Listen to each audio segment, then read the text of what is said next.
แม่นเจ้าจะเป็นทางผ่านแต่ใจข้ายังมุ่งมั่นอยากมาเป็นเคยเสนูกายผ่านเพื่อใดซื้อปิ้งไก่ซอยน้องลายโตหัวใจไอ้หล่นที่เสนูตั้งแต่วันซื้อปิ้ง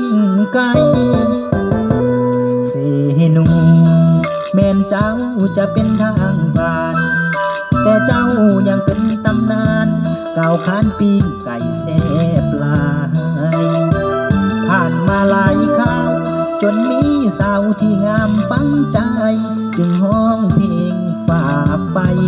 มอบให้ผู้สาวเซโนไปเซโนเพื่อใดต้องกินปิ้งไก่ถ้าบ่ได้กินปิ้งไก่เหมือนบ่ได้ไปเซโนขอบใจเด้อนางที่แม่เอวบางให้เบอร์โทรย้อนอยากเป็นเคยเซโนจึงขอเบอร์โทร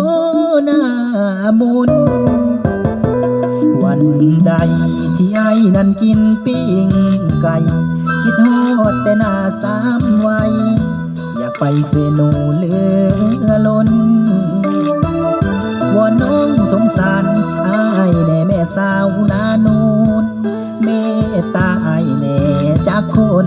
อยากดำนานูนซอยน้องเด้อนะ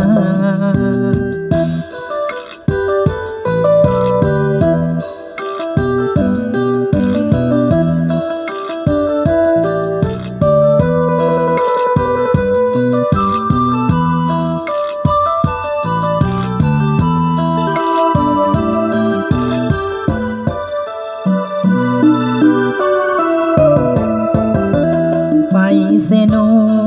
เพื่อใดต้องกินปิ้งไก่ถ้าบ่ได้กินปิ้งไก่เหมือนบ่ได้ไปเซโนขอบใจเด้อนางที่แม่แอวบางให้เบอร์โทรย้อนอยากเป็นเคยเซโนจึงขอเบอร์โทรหน้ามุนวันใดที่ไอ้นั้นกินปิ้งไก่คิดฮอดแต่หน้าสามวัยอยากไปเซโนเหลือล้นวอนน้องสงสาร